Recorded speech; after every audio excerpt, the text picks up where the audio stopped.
आणि एक मोठी बातमी, उपराष्ट्रपती पदासाठी आता हरिभाऊ बागडेंचं नाव आघाडीवर आहे।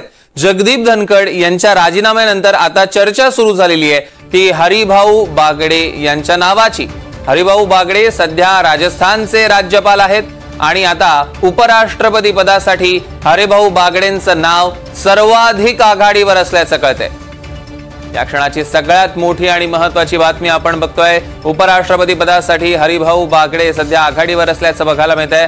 जगदीप धनखड यांच्या राजीनाम्यानंतर बागडेंच्या नावाची चर्चा।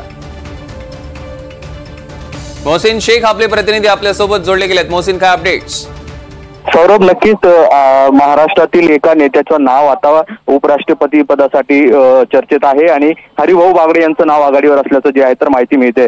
हरिभाऊ बागडे हे भाजपचे ज्येष्ठ नेते होते, एक संयमी आणि अनुभवी नेते म्हणून त्यांच्याकडे बघितलं जातं। 2014 ते 2019 या काळात त्यांनी विधानसभेचं अध्यक्षपद देखील भूषवलेलं आहे, त्यामुळे एक महत्वाचा आणि संयमी नेता म्हणून त्यांच्याकडे नेहमीच बघितलं गेलं आणि महाराष्ट्रच नव्हे तर देशभरातील राजकीय अनुभव त्यांना मोठा आहे। अशात ते आता सध्या राजस्थानचे राज्यपाल आहे आणि त्यामुळे कुठेतरी त्यांच्या नावाची चर्चा जी आहे तर आपल्याला पाहायला मिळते। आता अंतिम निर्णय तर होईलच, मात्र सध्या महाराष्ट्रातून एक नाव उपराष्ट्रपती पदासाठी जे आहे तर चर्चेत आहे आणि हरिभाऊ बागडे यांचं हे नाव असल्याचं बोललं जात आहे।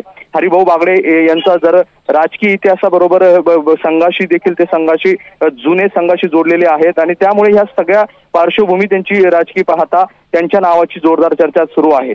सौरभ, निश्चितच मोहसिन, या संदर्भातले अधिकचे अपडेट्स घेऊ। तुर्तास धन्यवाद।